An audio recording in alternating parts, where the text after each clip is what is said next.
Pleasure to be behind the driving seat of the safety train once again this beautiful Tuesday. And as per yesterday, I should be asking you that did you see the rain? Share, Ruju. I hope it was not too cool and it was cool and calm and I slept so well and I hope you did too. So I hope the rain is here to stay so that we can have a good change in weather. The name remains Fayo Williams, your regular safety Amazon.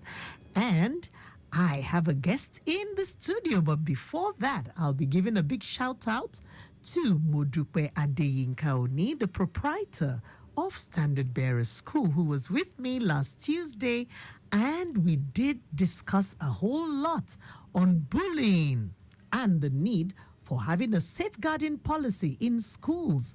We are still on this subject. Even today, we will be talking about reasons for poor academic performance.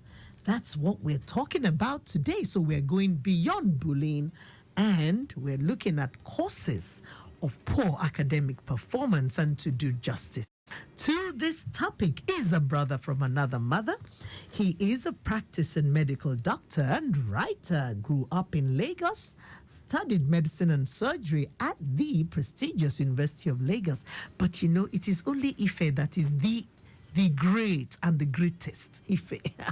Another war on radio this afternoon. But by the way, let me just give you a little bit more about his background because he's currently working at a dialysis center providing care for people with kidney disorder and other diseases. He also practices in dermatology.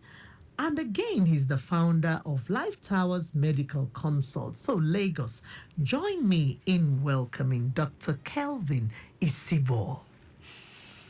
Good afternoon, listeners. This is a gentle doctor. Dr. Kelvin, they cannot hear you. Oh, yeah. Good afternoon, listeners. And then you have to tell us, number one, your native name and greet us in your lingua franca. If not, we will not give you pass mark. Your own jam will start from here now.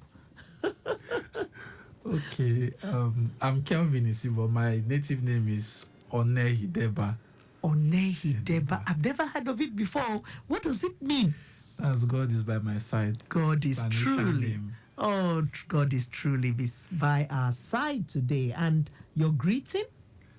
Sorry, I can't greet my dialect. That one is now. I've lived in Lagos all my life. All your life. Okay. The Yorubas have adopted me.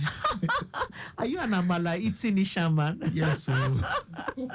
This is awesome. It is truly one Nigeria. So let's just hit the ground running by looking at the definitions. What exactly do we mean when we say poor academic performance? Is it a Lodorabata, the one that they used to draw ears and eyes and nose? You know, when some people were in school, people like the OAP that is smiling at me here and now, who are seeing Olodorabata, they would draw ears. Or what exactly is poor academic performance? Okay, poor academic performance is inability to perform up to 50% of what is expected of an individual as it pertains to the demographics of that individual. Meaning, the demographics could be age, occupation, exposure. So what is expected of a 3-year-old is different from what is expected of a 20-year-old. I sincerely hope so. So if the 20-year-old is performing below what is expected, yes, it might be performing better than the 3-year-old, but we will still grade the 3-year-old better if the 3-year-old is doing what is expected of that age. Yes, and what is expected of a lawyer is different from what is expected of a doctor. So we don't have the same way of assessing academic performance for individuals. So we have to customize it to your demographics. A child that grew up in Motion and the one that grew up in America, they have different exposure, different demographics. So we have to evaluate them differently. Beautiful. This is very interesting. So let's now link this up with last week's topic where we spoke about bullying. And we're asking, how common really is bullying in your opinion as a medical doctor? Do you get these complaints? And secondly, how does it affect the academic performance we're trying to talk about today? Well, bullying is very common in Nigeria, not just in schools, even at home. On social media, we see something where I saw a caption, somebody was saying, when you write jam and you fail, and your father will say, pass me the remote. When you pass the remote, your father will say, at least you are able to pass something. Bullying does not have to be physical. Emotional? It can be verbal, it can be emotional, and it's been going on for long. I'm surprised we are just bringing it up now. It is very common in schools those days when they ask you question and you cannot answer those things, and they start singing for you, Olodo Rabata, Ojo Ejalo. That is part of bullying. The whole class is singing and things like that. And the child will feel very bad. Yes.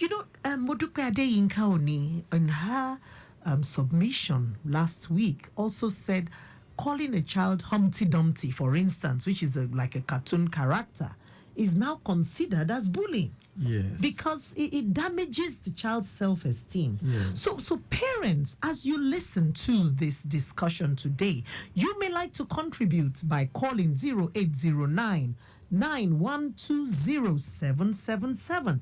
You can send a WhatsApp message to that number, or in the alternative, you can dial 091 53 87 7127. We are speaking about bullying, causes of poor academic performance, and I am with Dr. Kelvin Isibor, who has written a book on this subject. So if you would like to learn more about how you can get this book, well, you are in for a good thing. It's going to be launched next week, 26th of May. That is Saturday, Sunday. It's Sunday, 26th of May. And this will be at Victory Grammar School, Hall 1, okay, at Abule Onigbagbo in Ikeja.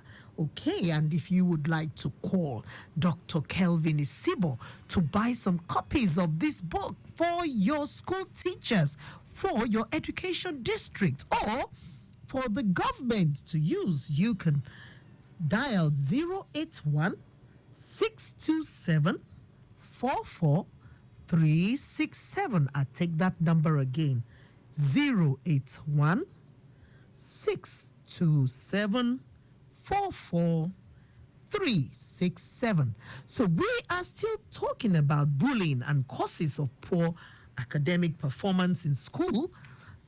While we wait for your contribution, we would like to look at the subject of JAM. JAM released the results recently. What are you surprised? What was your opinion about the pass rate and everything? How are we doing, as a nation when it comes to that transition from the primary, into the tertiary education, the secondary rather, into the tertiary education? Well, I'm not surprised. If you check the results over the years, it has been consistent. While we look at WAEC, usually the pass rate in WAEC is very high. As for me, I consider JAM as the first external exam that our students are exposed to, because WAEC, you write it in your school and things like that.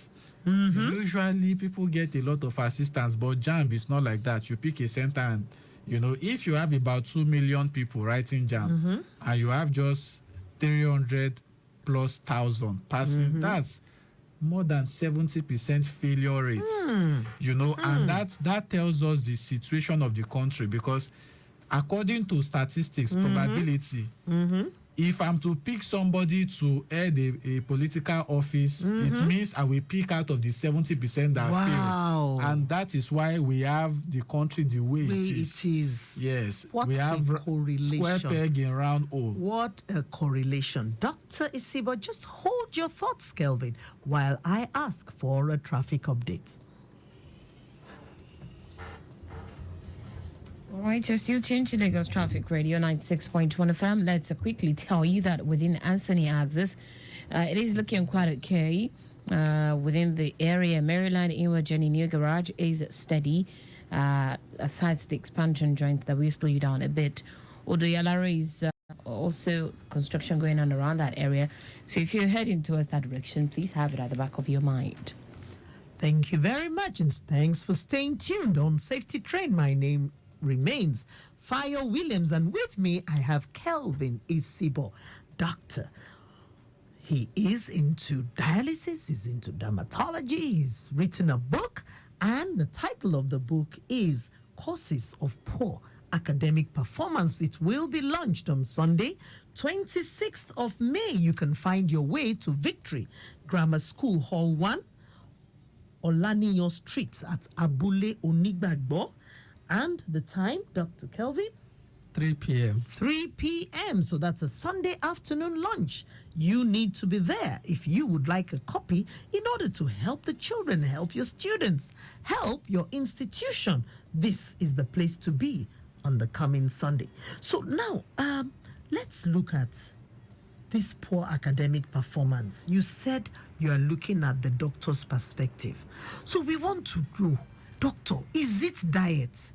Is it, what exactly would be the cause or the major cause from your perspective? There are several reasons why one might not do well academically. Because learning is a science. And just like every scientific process, if you don't know the process, you cannot tell where the problem is coming from. It's a process that has multiple steps. If there is a problem in any of the steps, any of the pathways, then what we experience is poor academic performance. It starts with the source of information, which has to do with the teacher passing out the information, the receptors, the part of the body used to receive the information, the eyes, the ear, all the sense organs, then the brain storing the information. That is the first step of learning. You have received the information. Then the second part, you can know something, but you are not able to give feedback. When they ask you a question, you are not able to deliver. So the second part of learning is you being able to give out what you know.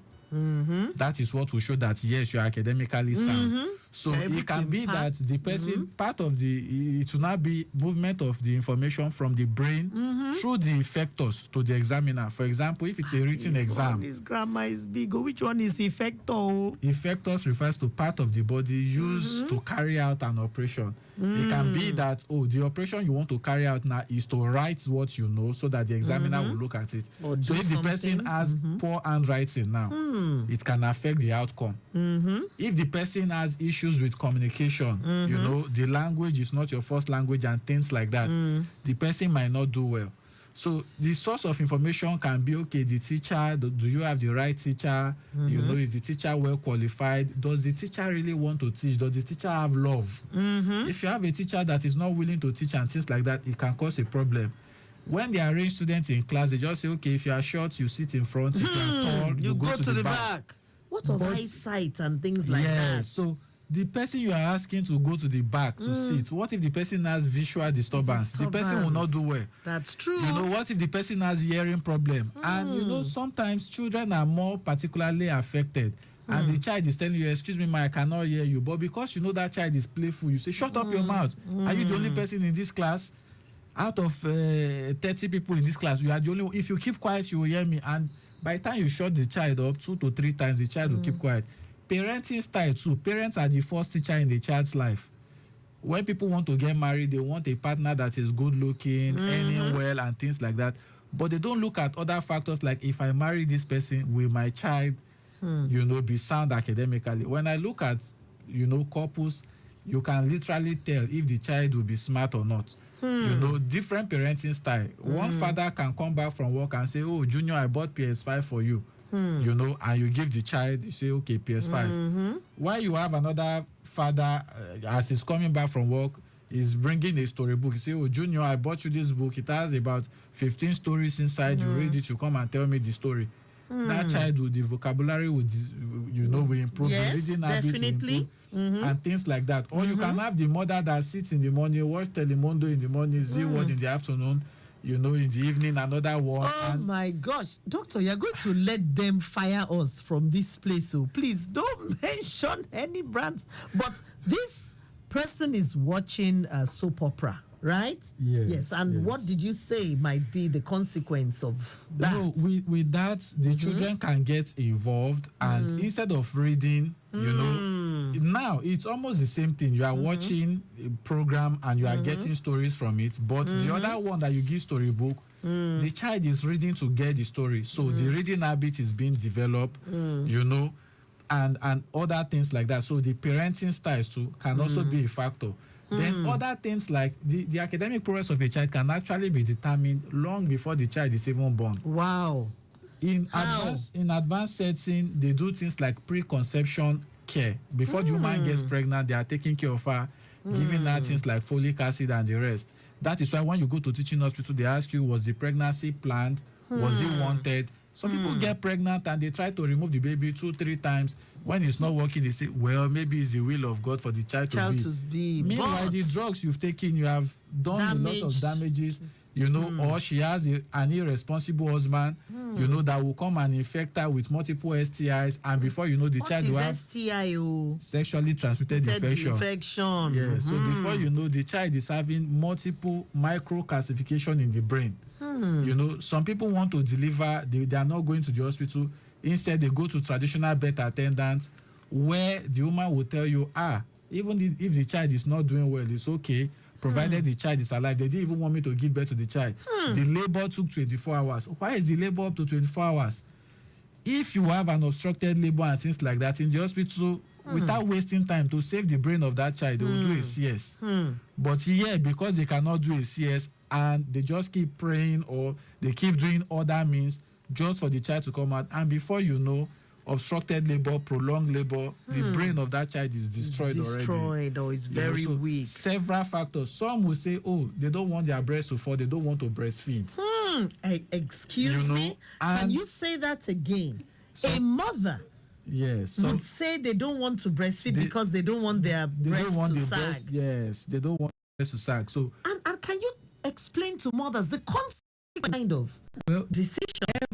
Every formula feed we have is just trying to copy the breast milk. The breast milk still remains the best. Because breast milk for a 1-month-old child and 8-month-old child, the breast milk is changing. The composition is changing as the child is aging. But you don't have any formula feed that is keeps on changing as the age of the child is changing. I saw something on social media recently. People were bragging. Do you know the formula feed I use? The one I'm using is 25,000. One said your own is small. Mine is 50,000. I said, how are people bragging about over the price? Nonsense things? Even when you meet pediatricians and things, they tell you the best form of feeding is breast milk. So, woman, take it from me.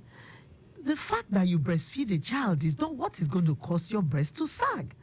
The breast milk is still the best for the child. As the doctor has said, it helps with their intelligence, it helps with their immunity, it helps with so many things. So you need to know that not everything is village people who sometimes the pre-care that the woman has, the drugs she takes or doesn't take, the actions she does herself can affect the health of your baby. So don't think your baby is this or that and it is village people. Please take more care.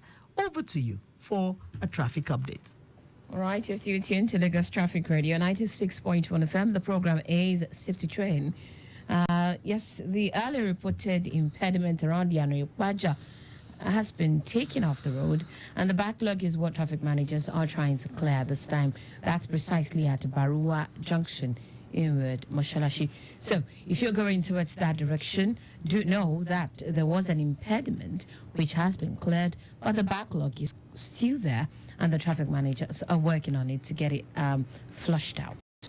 Thank you very much for not touching the dial, and we are rounding up on Safety Train. So let's take a look at this issue. Poor academic performance, there are some effects that are not really visible to the common mind. What are these effects really, and how can we overcome them? Okay, so when we look at, let's take Nigeria for instance. We have the southern Nigeria, we have the northern Nigeria. If you look at the rate of the literacy rates in the south compared to the north, it's different, and that is why some of the problems we have in the north and compared to the ones we have in the south, they are different, because of the literacy rates. You know, and we know the contribution of the early leaders of the south, people like Awolowo bringing free education and things like that. So for instance, if you look at revenue generation from the south compared to the north, is different. One that is educated, you know, that is enlightened, is likely to earn more compared to somebody that is not educated. You know, True. if you look at stability in the north compared to the south, Okay. there is more stability in the south compared to the north. Because you're looking at insurgency and some of the yes, things. when you are more educated and things like that, it is not easy for somebody to tell you, let's go and carry weapon and start causing problem. You are thinking of tomorrow. You know, you can from where you are sitting, you are thinking about 10 years from now. It is not likely to happen. Okay, let's just, take a detour from that and ask ourselves, is Nigeria really benefiting from what we're spending on education? How much are we really benefiting right now? Well, we are not really getting up to 1/10 of what is expected. So we can do better. Way better. Okay. We can do, in the sense that when you look at Nigeria the way it is, our educational system has not changed from the way it was 1960. That rote learning, yes, repeat after me, memorize. Our school Are you sure it's not moving? Not really. Significantly yes, enough. our school curriculum is not designed to solve problem, in the sense that somebody goes to primary school, secondary school, and after secondary school, not many will go to university. If you look at advanced countries, many of them did not go to university, but even from secondary school, they are able to do a lot. Exactly. But after secondary school in this part of the world, it's as if these people are not employable, apart from regular sales boy, sales girl. Who says they cannot learn barbing after secondary school and they earn more? Who says they cannot there's learn? some entrepreneurship and vocational studies being included right now, particularly Lagos State. Let's make it compulsory, because we want to solve the problem of Nigeria. All right. We want to solve the problem of Nigeria. That takes me to the next question. How can we really address this poor academic performance for a better Nigeria? So I'm just asking you to take your response a notch up. How can we actually solve the problem of poor academic performance for a better Nigeria without you letting the cat out of the bag? In your book, I know you must have addressed this, but give us a tip, just a little tip about that. Well, in order to solve the problem, it's a multidisciplinary approach. It involves everybody, parents, government, individuals, teachers, everybody is involved. On the part of the government, yes, on paper, education looks like it's compulsory, but it is not actually compulsory. If a man can decide to impregnate a girl and say, I don't like the mother, so the child will not go to school, and nothing will be done. So if nothing is done, there is no law in place, meaning education is not compulsory. But there's a law. How well are we enforcing it is probably now the truth question. is, I grew up in a military setting where at a point in time in the 90s they were complaining that there is a lot of crime rates coming from that setting, and the commandant just changed the setting. If you find any child within school hours that is roaming around, yes, you will be arrested, and with that they will arrest the father, lock the father up. The crime rate reduced drastically. So children had to go to school. It was compulsory. You can make that. On the part of the parents too, reading the book, knowing what to know, trying to get mentors for your children. Because a child will get a particular age. It is not what you are teaching the child. It is whether the child is motivated to read. And what the child is seeing around him, learning from the peers mentors, and so on. While we were growing up and once you get to a particular stage, they will buy this Ben Carson book and give them that to go and read, and things like that. They are trying to put it in your mind. This is what you should study already and things like that. Get mentors for children. Okay. So Dr. Kelvin Isibor. It's been wonderful discussing with you today. Again, the book launch, the causes of poor academic performance, the doctor's perspective, will be coming up at Victory Grammar School, Hall 1, Olaniyan Street, Abule Onigbagbo, Atikeja, Lagos. I think that's off Bank Anthony. Yes. Yes. And this will be happening at 3 p.m. on Sunday, 26th May 2024. If you would like a copy of this book or to acquire more copies for your institution, you just call 081 627 44367. I'll take that for the last time. 081 627 44367. And it's a wrap on the safety train this beautiful Tuesday afternoon. Dr. Kelvin, can you just say goodbye to my people? All right. It's nice talking to you guys. Goodbye. All right. And from Fayo Williams, I would say, till I come your way again, I want to wish you vaya con Dios, which means go with God.